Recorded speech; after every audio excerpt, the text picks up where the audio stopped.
let's get to our week 13 hot read and get you guys out of here. You guys know the drill. We're making our picks, looking ahead to get ahead of the lines. And Raheem and I are both on the same side on our first pick, I think, on this one. So give me your hot read on a game that we've already alluded to a little bit earlier. I'm going with the New England Patriots. Look, this New England Patriots team, they're rolling right now. And I think the big problem with this Buffalo Bills team is, look, they already lost Tre'Davious White. So that's big. That's the top cover corner. But right now, Josh Allen is just turning the ball over at will. And the last thing you want to do against this Patriots defense is turn the ball over. And we all know Bill Belichick, he can craft a game plan better than pretty much anybody. I think the Patriots are probably the best team in this division right now. The Buffalo Bills, they don't have a great run game. Like when you look at their ability to run the ball, they're towards the bottom of the league. And the Patriots, that's where the Patriots struggle. So the Patriots, their pass defense is one of the best in the league. And when you look at this Bills team, like who have they beat? Like we've spoken about this before. If it's not the Jets, if it's not the Saints, if it's not the Houston Texans or the Washington football team or Miami, they struggled. They got blown out by Indianapolis. They lost to Jacksonville. They lost to Tennessee. They lost to Pittsburgh. They haven't beaten anybody good. So I'm not really that impressed with this team. So I'm take the Patriots +3. I imagine this line's going to go down. So it probably won't be there long. Yeah, I agree. I'm still seeing even a couple +3.5s, depending on if you want to get the juice on that. But I definitely want to get it before it drops below a field goal. This is my hot read too. And normally if there's one we like, I just kind of chime in on it. But I'm not chiming in. I'm making it my own hot read too. So Patriots, give me them underdogs on the road. I'm going to take the money line too. I already put both them into the Action Network app.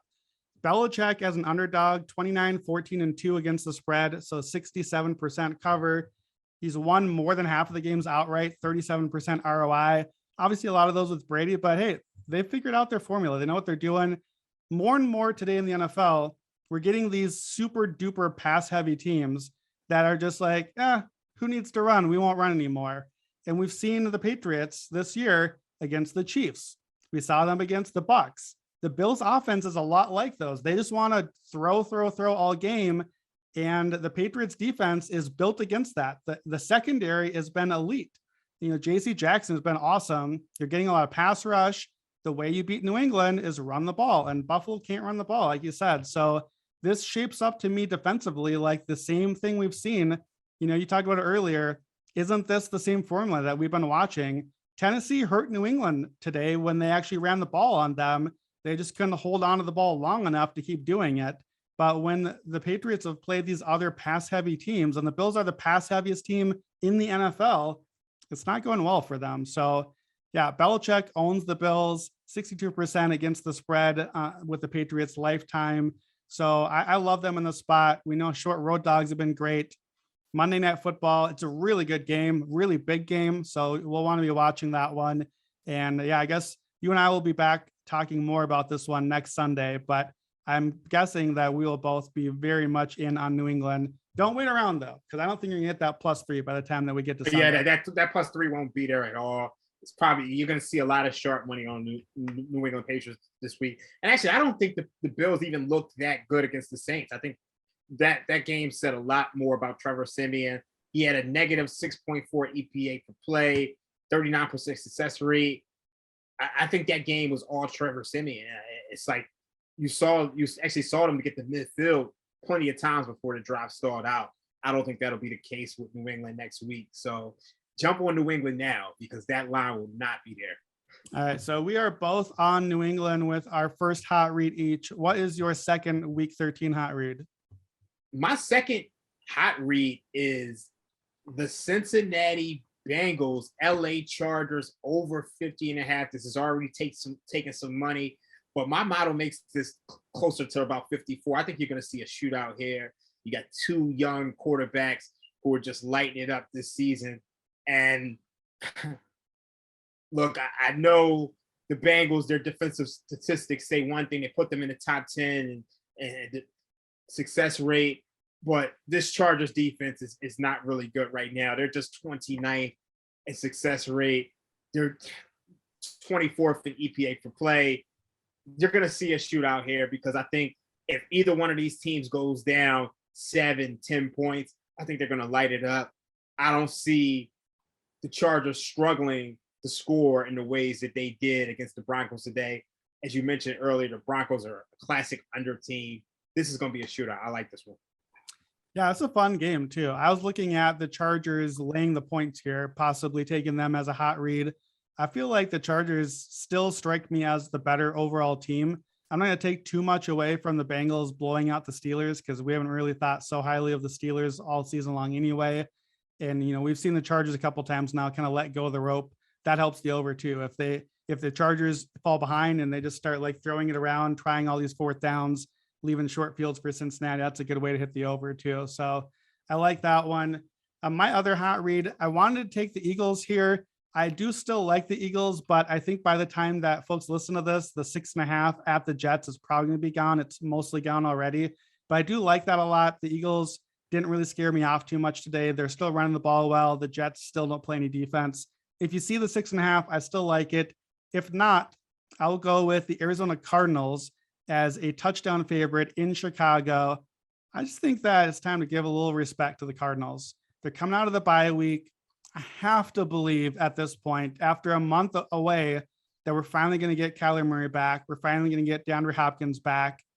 And I like that they've had this whole month off. Last year, we saw the Cardinals melt down in the second half of the season because Kyler got hurt, came back too fast, and was never healthy again. So I know that we're a little nervous about Kyler returning from injury. I think the whole point of this month off is for us not to have to be nervous. I think they wanted him to really, truly get healthy. And I think we should expect that he will be, as opposed to Justin Fields, probably back for this one, I assume, but like wearing a flak jacket with those ribs, or Andy Dalton. We got the Bears coaching drama, whatever happened with that. They probably fire Matt Nagy if they lose on Thanksgiving, which they should have until the very last play. So I like the Cardinals here coming off a bye week, -7. This is going to be a public spot. I'm sure the money's going to come on Arizona, but I like them at a touchdown. So I'm going to grab them before the line goes up. I don't mind too. If you like the Eagles and Cardinals both, you could tease that and basically get those down to kind of a pick 'em there. What do you think of the Eagles or Cardinals?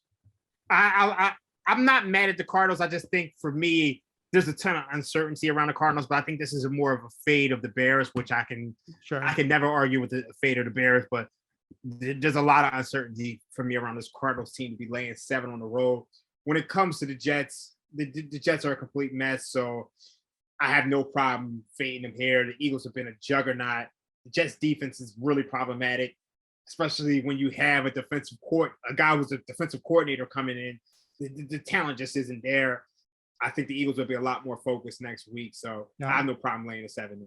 How do you feel about the teaser on that one? You basically get them both down to like two teams that just have to go out and win on the road by more than a point. Is that a spot where you might tease, or is that not the right number for you? I actually think it's the right number, but I'm not big on teasing road teams. Yeah, sure. I think the Stanford long rules may actually need to be reinvented now, just because there's really no home field advantage anymore. But I try not to tease road teams. But if you're going to tease anybody, the Eagles should win this game, and so should the Cardinals. So I'm not mad at teasing those at all. Yeah, well, and this was the 1 week this season that the home teams finally struck back. So we'll see. We are hitting some of these wintry sort of games. Maybe this is where the home field comes back into play. We shall see next week.